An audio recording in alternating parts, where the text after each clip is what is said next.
I am the Tofu Golem. Please enjoy the video. In this video, I will show you how to make delicious oatmeal bread. First, let's gather our essential ingredients.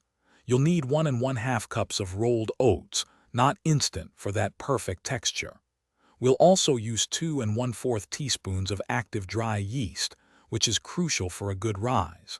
And don't forget 2 cups of warm water, ideally between 105 and 115 degrees Fahrenheit, with a little honey to get that yeast working its magic. Now let's get our hands a little messy. In a large bowl, combine your activated yeast mixture with 3 cups of all-purpose flour. Next, incorporate 1 teaspoon of salt and 2 tablespoons of softened butter. Mix everything until a shaggy dough forms, then turn it out onto a lightly floured surface. Knead the dough for a good 8 to 10 minutes. You'll know it's ready when it feels smooth, elastic, and springs back when gently poked. After kneading, it's time for the first rise. Lightly grease a large bowl, place your dough inside, and turn it once to coat. Cover the bowl with plastic wrap or a clean kitchen towel. Let it rise in a warm, draft-free place for about 1 hour or until it has doubled in size.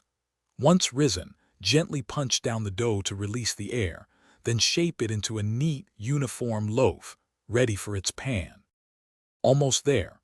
Carefully place your shaped loaf into a greased 9 by 5 inch loaf pan.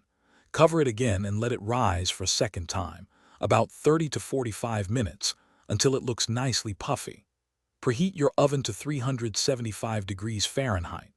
Bake the bread for 35 to 40 minutes, or until golden brown and hollow sounding when tapped. Let it cool completely on a wire rack before slicing and enjoying your homemade oatmeal bread. Thanks for watching. Consider subscribing if we helped you today.